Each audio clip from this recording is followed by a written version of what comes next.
So fellas, this weekend we have one of the most unnecessary rematches the UFC have ever produced, with Marvin Vettori taking on Roman Dolidze again. The rematch nobody asked for, but I'm going to be breaking down every fighter on this fight night. It is a bit of a weak Apex card, but I'm going to be predicting every fight as well. And we'll start off with the first fight, which is Yunesy Dubin versus Carla Judice. Dubin, she had quite a good promise. Well, when you look at her record, she looks like she's quite a promising prospect. Nothing but stoppages are in her career, and they tend to be quite early on as well. But you look at her opponents outside the UFC, they've got a combined record of 1-10. So she's just been fighting straight cans. She did get a good finish on the Contender Series, where she was actually a massive underdog, and she ended up just swinging hammer fists and getting the win. It's going to be taking on Carla Judice, who had 3 straight wins, and she looked a lot more talented in those wins against much better opponents. Lost in the Contender Series and then lost to Gabriela Hernandez in her most recent fight. I feel like Carla Judice is one of those fighters where you look at her record and it doesn't really display how good she is. You know, you've got those fighters that have a really bad record, but they're really skilled, and I feel like Carla Judice is one of those fighters. I'm going to be picking her to win this one by decision. Yeah, Dubin just isn't that talented of a fighter. I think if you look at them both, Judice looks a lot more talented. Dubin, like I said, she's just been facing pretty much cans. Didn't look amazing in her first fight in the Contender Series. She was just swinging for the fence. And I feel like Carla Judice, even in her 2 losses that she's had in the Contender, well, the one in the Contender Series and one in the UFC, it isn't like she lost in devastating fashion. She made them quite close as well. And losing to Gabriela Hernandez, who went on to beat Bang Kong, is a loss that has kind of aged quite well. So I'm going to be picking Carla Judice to win this one by decision. I think she's a much better striker. She outstrikes Dubin for the full 15 minutes, and I just don't really see Dubin being able to get going. I can even see a late stoppage for Carla Judice, because like I said, I think like she is a much more dangerous and technical striker than Dubin. Dubin might hit hard, but she's been facing absolutely nobodies, and apart from that good win she had in the Contender Series, she has not impressed me so far. So I'm going to go with Carla Judice to win this one by decision. Then we have Josiane Nunes versus Priscala Cachoeira. Josiane Nunes has one of the weirdest builds in women MMA, but regardless, she started off her MMA career quite successful, ended up losing to Talia Santos on the regional scene, which is obviously aged quite well, because Santos is one of the best flyweights on the planet. Started off her MMA career with a really good knockout, actually ended up knocking out a former kickboxing world champion, which gave her a bit of hype, and since then she's been 2-2 in the UFC, with the last 2 losses being Cavalcanti and Chelsea Chandler's. Going to be taking on Cachoeira, who also had a pretty solid start to her MMA career, ended up going on a 3-fight losing streak to begin her UFC career, losing to the likes of Shevchenko and Molly McCann. Since then, she went 4-1 in her next 5 fights, and now she's on a 2-fight losing streak by finish to Jasmine Judavicius and Miranda Maverick, and she's been out since January of 2024. So I'm going to be picking Nunes to get a TKO in the first round. I'm always quite hesitant when picking a women MMA fighter to get a stoppage for obvious reasons. Women MMA and stoppages don't really tend to go in the same sentence, but Nunes, I just feel like Cachoeira, I mean, first of all, she's been stopped so many times, both by submission and a couple knockouts as well, but she's so hittable on the feet. She leaves herself open to getting hit so much, and somebody like Nunes, who is a bit of a crazy, unorthodox, untechnical, but I guess effective striker, I think she overwhelms Cachoeira in the first round. She's been out for a year as Cachoeira. She's very defensively dumb. She's not the best defensively, or just not defensively sound. She gets hit quite a lot. Her grappling game's terrible as well. I think Nunes keeps this fight standing and just pressures Cachoeira, lands the shot early on, and will get a TKO in the first round. Maybe it isn't in the first round, maybe later on in the fight where Cachoeira starts to gas out. That's where we might see her start to fade. But I just think Nunes is the better striker. I think Nunes is the more dangerous striker, and I think Cachoeira, being defensively as dumb as she is, I'm going to go with Josiane Nunes to get a TKO in the first round. Still a decent prospect. The losses to Chelsea Chandler and Cavalcanti, it isn't like she lost in devastating fashion. Whereas you look at Cachoeira, nearly every single one of her losses, it's because she's getting finished quite early on. So I'm going to go with Nunes by TKO in the first round. A little bit hesitant when picking women MMA fights to end in a stoppage, but I'm going to go Josiane Nunes by TKO in the first round. Then we have Andre Lima versus Daniel Barez. Actually quite a good fight on this card. Andre Lima actually was a former kickboxer before transitioning to MMA. Had a pretty decent kickboxing career. Then he transitions to MMA. Solid start to his MMA career, with the majority of them being by first round stoppage. Comes on the Contender Series, gets a good decision win on the Contender Series. Then in his next fight, faces Severino and gets bitten. I'm pretty sure he's the first fighter in UFC history to win by getting bitten. He gets bitten on his bicep. Dana White ends up giving him a bonus. He goes viral for being the first fighter that's been bitten in the UFC and wins via DQ because of that. So he's setting records straight off the bat. And then he gets on a 2-fight winning streak in his last 2 fights over Mitch Raposo and Felipe Dos Santos. He's now going to be taking on Daniel Barez, who had a bit of an up-and-down career before the UFC, ended up losing to Manel Cap in an organization, managed to become a champion in some of the regional scene organizations. Loses on the Contender Series to Carlos Hernandez, which I guess isn't that bad of a loss. Then goes on a 4-fight winning streak on the regional scene. Doesn't beat the best quality opponents, but goes on a 4-fight first-round knockout streak. Loses to Jafel Filo in his comeback to the UFC by submission in the first round, but Filo's an amazing grappler. And in his last fight, he beat Alto Marino by decision in what was a pretty decent back-and-forth scrap at UFC Paris. This should be a good fight. Andre Lima, undefeated, good striker. Daniel Barez just likes to bring that chaotic striking style. Technical striker versus more of a kind of unorthodox chaotic striker. But I'm going to go with Andre Lima to win this one by decision. I think Lima's got a bit of potential in the flyweight division. I'm not going to say he's like the next big thing because he is kind of struggling to get past these lower level guys. Not struggling, he's getting past them, but he's going to split decisions with guys he should be going out there and, you know, destroying. But he's got really good anti-grappling as Andre Lima. I think he's boxing, his kickboxing, as like I said before, comes from a kickboxing background. He's really technical as well. I'm a big fan of his kickboxing. Daniel Barez, I just think he's a little bit too hittable for my liking. As good as Daniel Barez is on the feet, as good as his pressure boxing style is, and I could see him giving Andre Lima problems. I mean, even in his most recent fight against Alto Marino, he was getting hit quite a lot by Alto Marino. We know his grappling isn't the best. He doesn't really deal with output strikers. I feel like Andre Lima's going to just outstrike Daniel Barez for 15 minutes. Do the better on the feet, outland him, outstrike him. I don't think he gets a stoppage over Daniel Barez because Daniel Barez is a tough guy. Unless you put him in against a submission, you know, an absolute grappling nightmare, I think he's going to be able to hang in there. I'm going to go Andre Lima to win this one by decision. Then we have Josias Musasa versus Carlos Vera. Musasa has a solid MMA career with just nothing but first-round knockouts outside of the UFC. Actually ended up fighting on Kamaru Usman's promotion and has been shouted out by Usman multiple times. So this guy was a massive prospect coming out of Congo. Unfortunately, the momentum slowed down when he joined the UFC or joined the Contender Series because he ended up going to a split decision in his Contender Series win, but he's still undefeated with the vast majority of his wins by stoppage. He's going to be taking on Carlos Vera, who again had a bit of an up-and-down career outside the UFC, but it was pretty much in an upward trajectory. Fights on the Ultimate Fighter when he got coached by Conor McGregor. Lost on the Ultimate Fighter twice. Well, actually lost on the Ultimate Fighter and then lost his UFC debut to Rinya Nakamura, which, I mean, when you're getting coached by Conor McGregor on the Ultimate Fighter, can you really blame him? But he's still got a UFC contract despite losing on the Ultimate Fighter and losing his first fight in the UFC. Now, Musasa hasn't ever really faced a grappler like Carlos Vera, so it really comes down to can Carlos Vera bring the fight to the mat? And I think he might be able to give him problems, but I'm going to go with Musasa to win this one by KO in the first round. Carlos Vera, as good of a grappler as he is, and I showed that in the fight with Rinya Nakamura, who was once this big grappling prospect before he got kind of fraud checked by, I think it was Naimov. No, it wasn't Naimov, it was Gafarov. Anyway, yeah, I'm going to go with Musasa to get the KO in the first round. Very dangerous guy. He must hit like an absolute truck for the fights he's been having outside of the UFC. And like I said, it's not like he's just fighting complete cans. Yes, he's not fighting guys who are UFC worthy, and he's never really had to face a proper grappler, so it's going to be interesting to see how Carlos Vera can kind of challenge the grappling of Musasa, but I feel like Musasa's going to keep the fight standing, and he's going to KO him in the first round. Carlos Vera isn't a great striker. He is quite hittable. I think the power of Musasa is going to be a little bit too much. I see Musasa clipping him in the first round. It's not a complete lock. I wouldn't recommend betting on this fight because, again, we haven't really seen much from Musasa. We saw a little bit of grappling problem in his Contender Series fight, and he hasn't really faced any proper grapplers yet, but I'm going to go with Josais Musasa to win this one by KO in the first round. And then we have Diyar Nurgozhay versus Brendson Ribeiro. I've been talking about Nurgozhay for quite a long time now as this big light heavyweight prospect that he's finally making his UFC debut against Brendson Ribeiro, who was once a big light heavyweight prospect in his shoes. Nurgozhay, he's undefeated with a massive winning streak outside the UFC, with the vast majority of them being by stoppage. He was a champion in Eagle FC and Khabib's promotion. Comes over to the Contender Series and gets a really good KO in the Contender Series. Started making Dana White run up and down the venue. So he's a really good prospect in the light heavyweight division from Kazakhstan. Somebody that I've been waiting to debut for a long time, and he's a pretty dangerous guy everywhere the fight goes. Going to be taking on Brendson Ribeiro, who's had a massive career outside of the UFC. Comes onto the Contender Series by knocking out Bruno Lopez, and that win over Bruno Lopez has aged really well because Bruno Lopez is on a tear with his only loss being to Brendson Ribeiro, but then it gets chinned by none other than Zhang Mingyang, the hardest hitter at 205 apart from Pereira, and then loses his next fight to Magomed Gadzhizulov, but he is coming off a win over Caio Machado by split decision where Caio Machado moved down a weight class a couple of months back. So Brendson Ribeiro's dangerous. He hits very hard in the light heavyweight division, but from a talent perspective, he's just not that good of a fighter. I'm bought on the hype of Nurgozhay.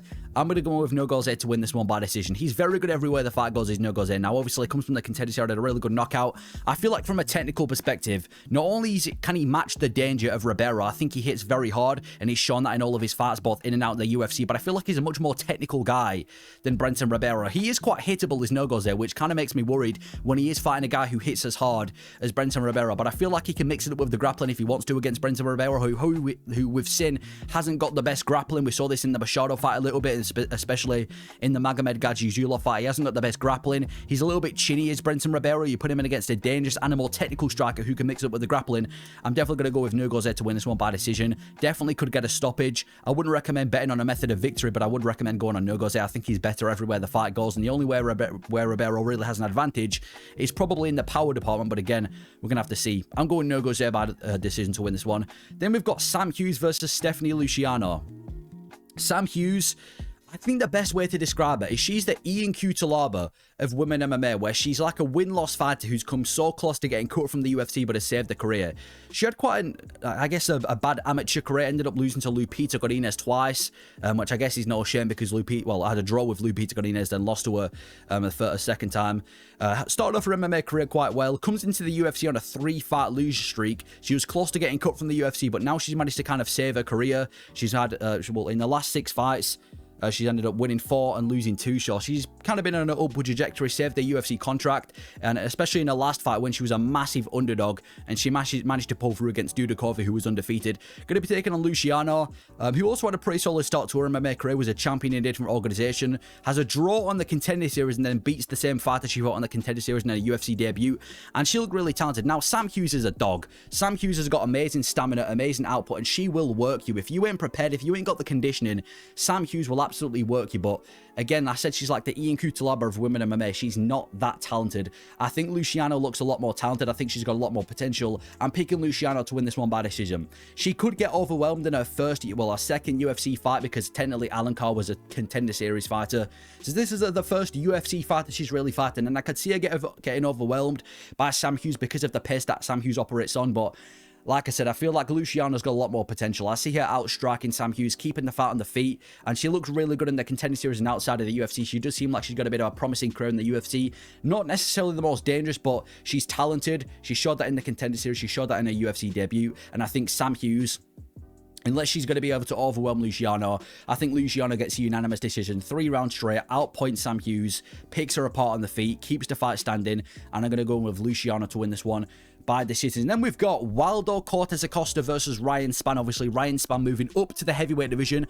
Anyway, you've got Waldo Cortes Acosta, who was actually a professional boxer before his MMA career, had a really successful start to his MMA career, managed to beat Thomas Peterson to become LFA champion, and Thomas Peterson's obviously now in the UFC, so great start to his MMA career. Ended up winning on the contender series by stoppage as well, goes on a 2-fight winning streak, gets a loss to Marcos Regueiro de Lima by decision, but since then, he knocked out Lucas Brzezinski, beat Andrei Arlovski, where he got absolutely clowned because he kept taunting Andrei Arlovski in the fight when he weren't really doing anything, so everyone hated him. And then he goes out there and fraud checks Rebelis de Spain as a massive underdog, so he's kind of turned into the villain of the heavyweight division. He's going to be taking on Ryan Spann, who's a very dangerous fighter. The vast majority of his wins coming by way of stoppage.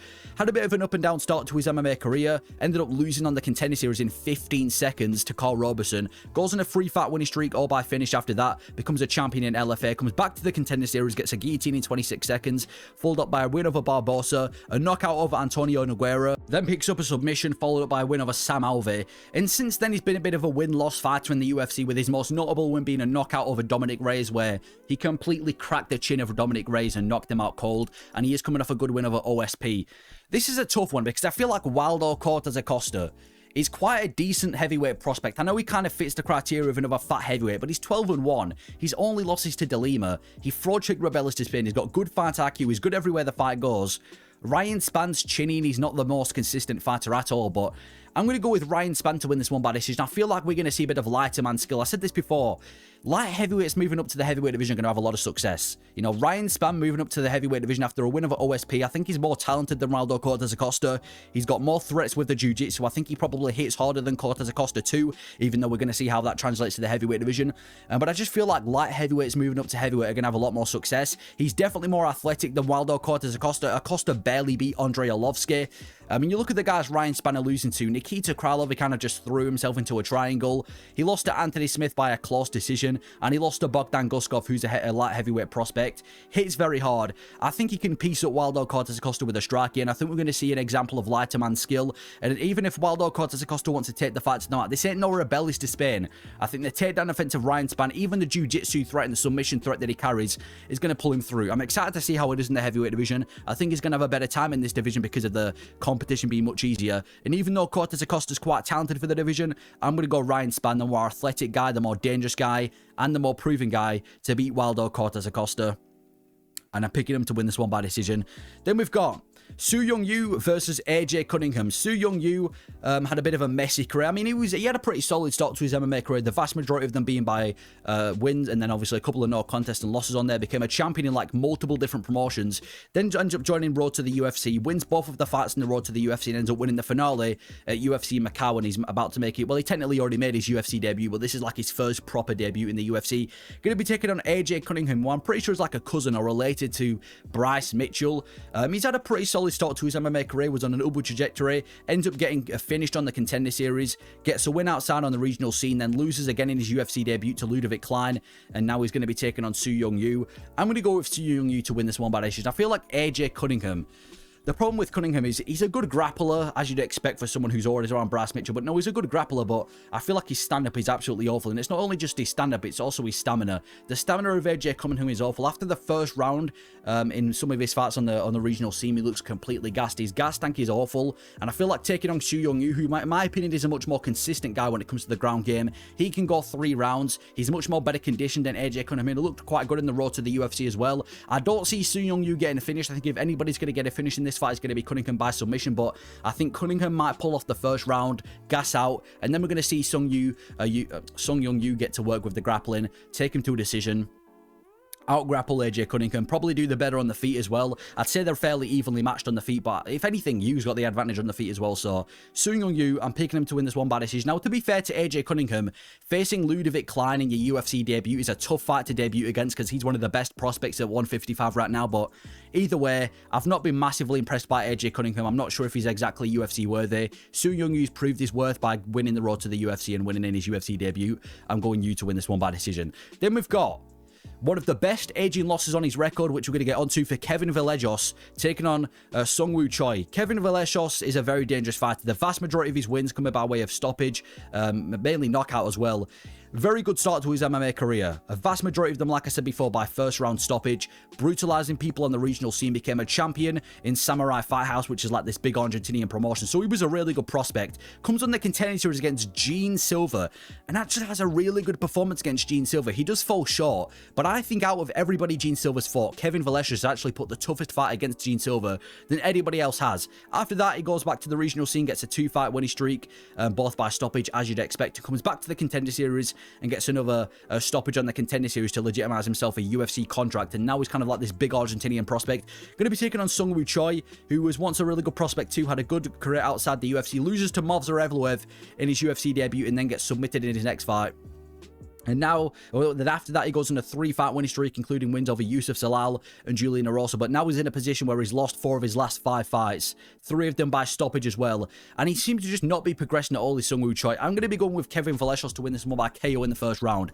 Kevin Vallejos is very dangerous. He's got really good takedown defense, and I've been a massive fan of his striking. He wobbled Gene Silva. If you go and watch his Contender Series fight with Gene Silva, he actually wobbled Gene Silva at one point. He's a very good striker, pressure striker, dangerous, really good with the boxing. His combinations are very crisp. Seung Choi, he kind of just, he's a very basic striker. He doesn't really seem to progress with his striking in any fight. He also sucks with the grappling. I feel like if Kevin Vallejos wanted to take this fight to the mat, he could. Unless Seung Choi is able to clip Vallejos with a lucky shot, which is probably unlikely, because even it isn't even like Seung Choi's got the greatest of power. I'm going with Vallejos to win this one by KO in the first round. I've been bought in the hype of Vallejos since his fight with Gene Silva. He looks amazing on the regional scene. He's definitely UFC worthy. I was actually expecting him to fight Luke Riley, who's an English prospect, and I actually think he would have beaten Luke Riley too. So Kevin Vallejos, Vallejos, KO in the first round, backs up Seung Choi against the cage, eventually finds that one shot on the button, knocks out Seung Choi, kicks him out the UFC, and we're going to start to see the UFC run of Kevin Vallejos. Definitely one of the most exciting, dangerous, and promising fighters to come from the regional scene. I'm picking Vallejos to win this one by KO in the first round. Then we've got Alexander Hernandez versus Kurt Holobaugh. Alexander Hernandez was once a really good prospect coming into the UFC as well. Lost to Jamal Lemmers on the regional scene, but he ended up having a decent, well, a bit of a mid-career in the UFC, but at least he made it to the UFC. Ends up knocking out Beneil Dariush in his UFC debut in a very impressive fashion. Ends up getting a win against Mercier in his next fight. And then he faces Donald Cerrone, which is kind of what most people, unfortunately, remember Alexander Hernandez for, because he just trash-talked the fuck out of Donald Cerrone. He had his big fight in the UFC. He was ranked. And I think he was trying to make himself into a star. He just kept shit-talking Donald Cerrone at the press conference, trying to sell the fight.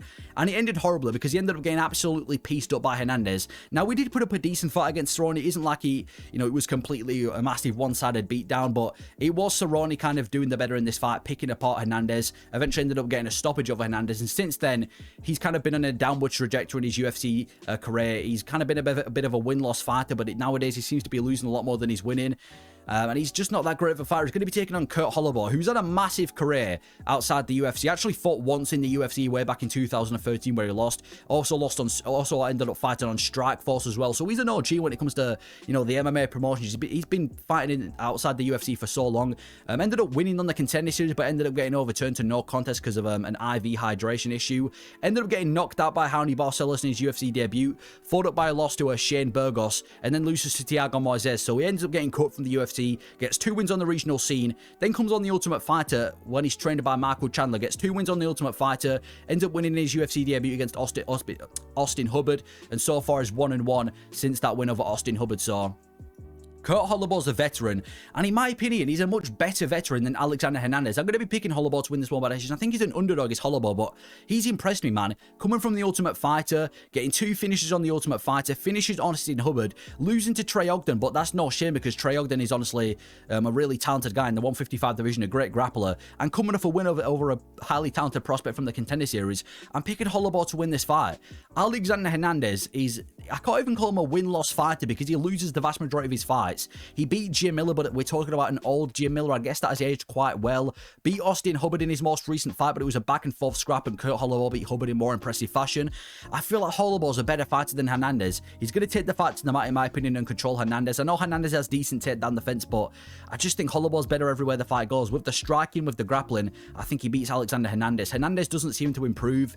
He seems to be at that stage in his career where he's kind of like a loss or two away from getting cut from the UFC. Holobaugh seems to have a career resurgence, much more experienced, veteran of the sport. I'm going Kurt Holobaugh to beat Alexander Hernandez by decision.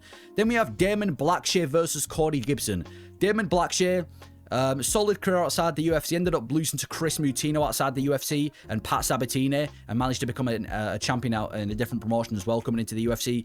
Comes into the UFC, has a draw with Yusuf Salal, loses to Farid Bashra, and then gets a twister submission over Lacerda, which was very impressive. Then loses to Mario Batista and gets knocked out in, I think, 18 seconds by Montel Jackson. And in his most recent fight, he had a really dominant performance followed up by submission over Cody Stammen. He's going to be taking on Cody Gibson. He had a pretty good career outside the UFC before he ended up starting his first UFC career back in 2014, where he went 3-1, losing to Aljamain Sterling in his debut too. So he gets cut from the UFC, goes a bit of a tear outside the UFC, beating John Dodson too, losing to Ray Borg as well. Comes to the Ultimate Fighter. I think it was the McGregor versus Chandler one. There's so many fighters on this card who has come from the McGregor-Chandler Ultimate Fighter. Anyway, gets 2 finishes on the Ultimate Fighter. Loses his UFC debut in the Ultimate Fighter finale to Brad Katona, but it was an absolute war. And since then, he's 2-1 in the UFC. Losing to Mayo Jones and beating Kelleher and Anheliger. I'm going to go with Damon Blackshear to win this one by TKO in the second round. There was a stage where I actually thought that Cody Gibson might have been the worst rank or the worst fighter in the UFC after he lost to Miles Johns, but he's now on a 2-fight winning streak. I've got to give credit where credit's due, but I feel like Blackshear is just a much better fighter than Cody Gibson. Cody Gibson, he's a high output guy, but I feel like Damon Blackshear is going to do whatever he wants to him, man, with the grappling. I think he's going to take the fight to the mat and just, I'm picking him to win by stoppage, and we see Damon Blackshear, a lot of his stoppages do come via submission or some sort of work work with the ground game, so I can see him taking Cody Gibson down, finishing him with the ground and pound. And for Cody Gibson, the guy, I mean, he's coming off 2 wins over lower level fighters. He's got a high output style. He's got decent stamina as Cody Gibson, but he's just not that talented of a fighter, and it's simple as that. And I feel like coming off that really good one of a Cody Stamina, I see Cody Stamina as a better version of Cody Gibson. Like, I think for Damon Blackshear to go out there and do what he did against Cody Stamina in such dominant fashion, Cody Gibson, in my opinion, feels like a bit of a step down for Damon Blackshear. The only way that I really see Cody Gibson winning this fight is if he's able to outland and keep the fight standing against Damon Blackshear for 3 rounds straight. If anybody's got a chance of stopping the fight, I see it being Blackshear. I know Gibson has a little bit of a jiu-jitsu threat, but Blackshear is the much better grappler. He hits much harder. You can even make a case to say that he's a better striker than Cody Gibson. So I'm going to go with Damon Blackshear to win this one. He lost to Montel Jackson. Jackson's in the top 15 and he hits very hard. He lost to Mario Batista. Mario Batista's in the top 15, and apart from that, he's been beating people. So I'm going to go with Damon Blackshear to get a TKO in the second round. Takes down Cody Gibson, gets the stoppage win. This is a big step up for Cody Gibson, who in my opinion just isn't that type of fighter. He's not really a high level fighter. He's one of the lower level fighters in the UFC. Blackshear, TKO in the second round. Then we've got Elise Zaleski dos Santos versus Chidi Njokuani. In the co-main event, Zaleski dos Santos, quite underrated in my opinion, has a massive career outside of the UFC, uses UFC debut to Nicholas Darby by split decision, which has aged quite well, and after that he goes on a complete tear. 7-fight winning streak in the UFC, including a spinning hook kick, to Sean Strickland, which is obviously aged very well on his record. Then after this winning streak, loses to Li Jingliang, gets knocked out by Li Jingliang, but that was prime Li Jingliang, and since then he has been a bit of a win-loss fighter, but he's been looking good. I mean, he lost to Randy Brown. That was a very, very close fight to one of the best unranked welterweights. He went to a draw with Rinat Fakhretdinov, and in his most recent fight, he finished. Well, he's actually had to. Well,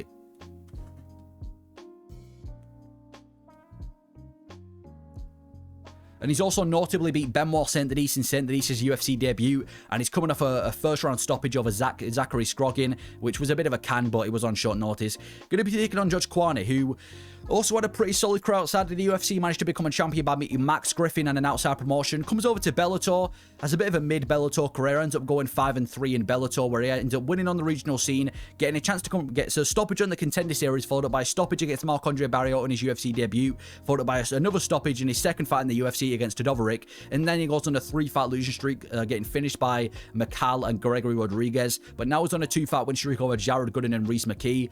I'm going to go with Zaleski dos Santos to win this one by decision. Zaleski dos Santos is very, very talented. He's a really good striker. The king of capoeira is what they call him, but no, he's a very, very talented striker. And he's had some really good wins. I mean, you look at his losses. Randy Brown. Randy Brown's an absolute, Randy Brown's one of the best unranked welterweights, and Zaleski dos Santos made it close. Going to a draw with Rinat Fakhretdinov, who's this big welterweight prospect, beating the likes of Benoit Saint-Denis and having some really good wins on his name, going on that 7-fight win streak too. He's a much better striker than Njokuani, in my opinion. And Njokuani, he's a dangerous guy, hits very hard, but he seems to have kind of slowed his style down. Ever since he went in that 3-fight losing streak, he doesn't really seem to be the same. I think Zaleski dos Santos pieces up Chidi for 3 rounds straight. This is quite a big step up as well. Going from Jared Gooden to Zaleski dos Santos, who's a top 20 welterweight. I'm going Zaleski dos Santos to piece up Chidi Njokuani, get the decision win, and yeah, see whatever he does next. And then we've got the main event. Marvin Vettori taking on Roman Dolidze. And now obviously we've seen this fight before at UFC. I think it was UFC 286 in London, where Marvin Vettori picked up the win over Roman Dolidze, and it is a very unnecessary rematch. It does nothing for the middleweight division. It's probably not going to be an exciting fight, but here we are. Let's just go through a couple of their careers, and well, let's just go through their careers and do a bit of a rundown. So you've got Marvin Vettori, who had a really solid start to his MMA career, lost to Adesanya, but ended up going on a bit of a big winning streak in the UFC, beating the likes of Kevin Holland and Jack Hermansson in Fight Night main events. Eventually gets the title fight in a rematch against Israel Adesanya, where he loses in pretty dominant fashion. He didn't come close to winning that fight. Then picks up a win over Marvin Vettori at light heavyweight when Vettori missed weight, which I feel like Marvin Vettori doesn't get enough credit for. Then he ends up losing to Robert Whittaker, picking up the win over Roman Dolidze, and then in his most recent fight, which was like a year and a half ago, gets absolutely pieced up by Jared Cannonier, where he initially looked good, but then Cannonier was on a different level and just completely pieced him up for the rest of the fight.